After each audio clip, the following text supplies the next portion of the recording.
Baik, Assalamualaikum warahmatullahi wabarakatuh. Salam sejahtera bagi kita semua.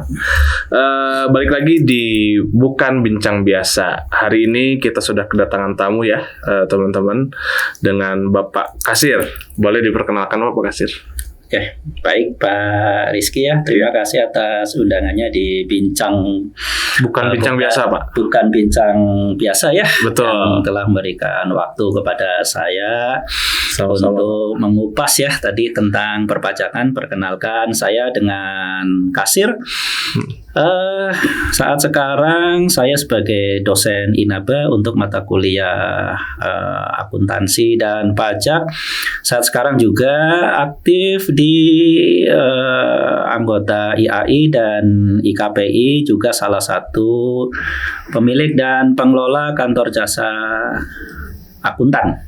Betul. Saya rasa seperti itu ya Pak Rizky. Iya, dari saya ya. Betul Pak Kasir. Hari ini kita mau bicara tentang yang lagi ramai Pak, PPh 21 gitu ya. Jadi kebetulan Bapak dosen dan juga konsultan juga Pak ya untuk perpajakan. Pastinya pasti lebih paham nih dari kita mengenai pasal PPh 21 yang lagi ramai ini Pak. Nah sebetulnya PPh 21 ini apa yang perlu kita ketahui nih sebagai karyawan gitu Pak, biar nantinya nggak misleading atau salah paham gitu, dan juga beroperasi ya, bagaimana beroperasinya gitu, maksudnya untuk karyawan itu apa juga yang perlu diketahui tentang PPh 21 itu Pak Kasir. Oke, baik Pak Rizky. Kalau bicara tentang pajak ya, tentunya kita juga harus paham tentang penghasilan. Kenapa? Karena penghasilan itu memiliki konsep bahwa segala sesuatu yang diterima oleh siapapun dalam bentuk apapun, dalam jumlah berapapun, itu merupakan penghasilan. Jadi apapun. Nah, tentunya penghasilan itu pada saat diterima oleh wajib pajak pasti akan dikenakan yang namanya pajak. Nah, di mana pajak tersebut juga beda-beda nih ya, sesuai dengan penghasilannya. Nah, dalam hal ini karena kita lagi bicara tentang pajak penghasilan PPh pasal 21, tentunya penghasilan yang berhubungan dengan pekerjaan, kegiatan yang diterima oleh orang pribadi dan dalam negeri. Nah, sehingga penghasilan yang diterima oleh wajib pajak orang pribadi dalam negeri ya, siapa aja nih? Ya tentunya karyawan ya. Karyawan pasti akan memperoleh penghasilan dari mana nih? Dari pemberi kerja yang dalam hal ini perusahaan. Nah, apakah selain karyawan itu akan dikenakan PPh pasal 21 juga? Bisa. Bisa juga. Bisa. Di antaranya mungkin Mas Rizky suatu saat, nah kayak contoh nih, Mas Rizky ini kan sebagai misal hostnya ya, pastinya akan memperoleh honor nih. Nah dapat honor tuh. Pada saat memperoleh honor itu akan dikenakan PPh pasal 21 Mas Rizky. Amin, tapi honornya harus ada dulu nih. Oh, harus ada. Oke. Nah, itu saya dapat honor ya, adanya amin terus. Nah, gitu. Demikian juga kalau yang karyawan ya. Karyawan juga ada dua ya, karyawan yang tetap sama karyawan yang freelance. Nah, kita ini di INABA ini kan sebagai dosen tetap. Nah, pastinya akan dikenakan PPh pasal 21 yang tentunya nanti tarifnya juga beda-beda seperti itu Pak Rizky. Jadi intinya kesimpulannya bahwa untuk PPh 21 itu secara kesimpulan penghasilan yang dikenakan terhadap orang pribadi tapi dalam negeri. Kenapa? Karena kalau orang pribadi luar negeri itu PPh 26 Mas. Oh, beda lagi. Nah, yang berhubungan dengan pekerjaan dan kegiatan. Seperti itu Pak Rizky. Baik. Nah, terus kemarin lagi rame-rame Pak Kasir, itu kalau misalnya kita dapat THR tuh, apakah itu termasuk juga untuk pendapatan yang terkena dari PPh 21 atau beda lagi? Ya, itu THR juga penghasilan Pak. Oke. Tapi kalau tahun sebelumnya Pak, apakah udah ada? Belum ya? THR sudah ada, cuman untuk secara perhitungan itu memang agak beda Pak Rizky. Jadi mungkin selama ini Pak Rizky, misal ya, dengan penghasilan atau gaji 5 juta.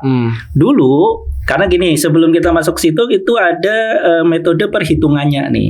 Kalau dulu metode perhitungannya itu yang tidak dari menggunakan TER, tarif efektif rata-rata, itu disetahunkan dulu nih. Disetahunkan dulu, baru nanti dibagi akumulasi 12. dulu gitu ya.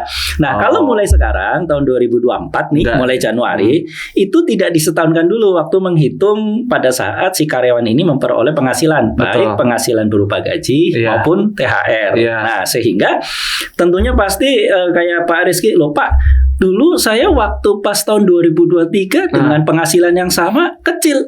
Sekarang kok besar? Karena memang perbedaan antara metodenya, Pak. Tapi barangkali nanti pas akhir tahun mesti kan lebih nih.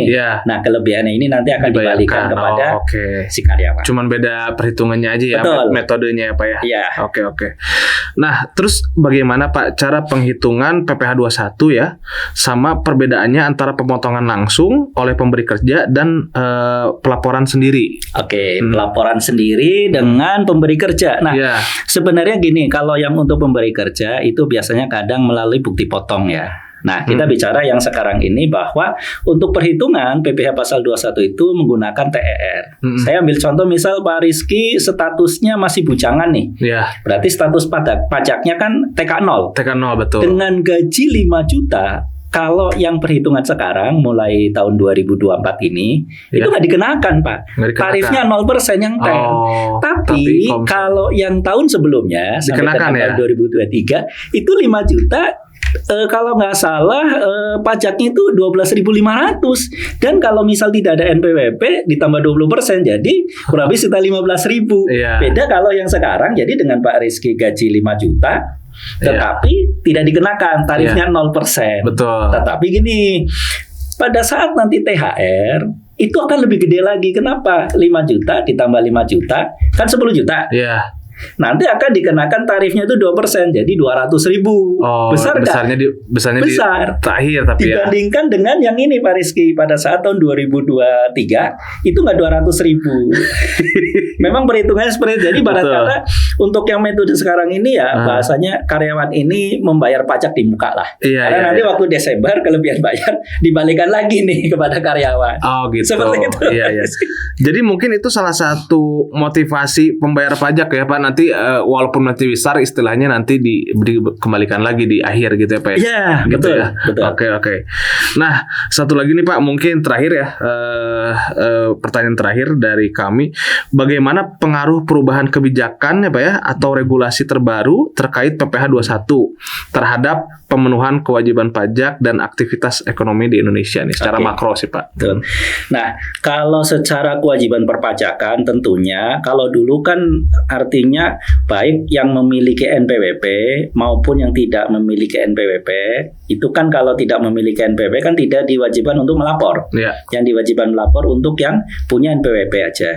Nah, mulai sekarang suka atau tidak suka nantinya yang tidak memiliki NPWP karena dia dipotong pajak, mau nggak mau dia nanti akan mendaftarkan menjadi NPWP dan nanti lapor. Nah, sekarang dampaknya bagi perekonomian gimana? Cukup bagus, Pak.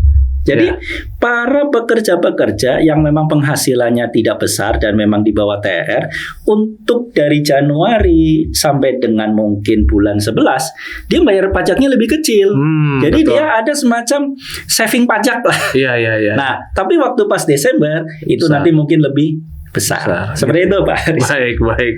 Ya, mungkin sangat mencerahkan kami Pak yang awam ya Pak ya. Terima kasih banyak kehadirannya Pak Kasir. Tapi mungkin Pak Kasir di sini juga kan konsultan ya, salah satu pemilik dari konsultan juga Pak ya. Oke. Barangkali mau promosi Pak kalau misalnya ada mungkin untuk kliennya itu perusahaan atau perorangan atau gimana Pak? Mungkin bisa datang ke kantor Pak Kasir di alamat di mana atau kontak personnya siapa? Oke, baik Pak Rizky ya. Untuk saat sekarang alamat kantor jasa akuntan saya itu ada di Jalan Salung Indah 13 nomor 210. Bidang usahanya itu ya memang menangani segala macam jenis perpajakan termasuk laporan keuangan baik untuk UMKM bisa ya Pak ya, maupun yang orang pribadi. Saat sekarang memang kita lagi proses untuk membantu untuk pendampingan UMKM ya. Kita akan support dari segala macam baik aspek pajak maupun aspek akuntansinya. Baik, luar biasa. Di Riung Bandung Pak ya? Di Riung Bandung ya. Baik, mungkin itu aja Pak Kasir hari ini. Terima kasih udah datang di podcast Inaba ya Pak. Kita ketemu di lain waktu. Sama-sama Pak Baik. Rizky, sama-sama. Baik, itu kawan Idama, mungkin kita bisa simpulkan ya pencerahan dari Pak Kasir. Semoga bermanfaat bagi kita semua. Terima kasih sudah menonton. Ketemu lagi dengan saya Rizky di episode berikutnya di Bukan Bincang Biasa. Terima kasih. Assalamualaikum warahmatullahi wabarakatuh. Salam sejahtera bagi kita semua. Waalaikumsalam warahmatullahi wabarakatuh.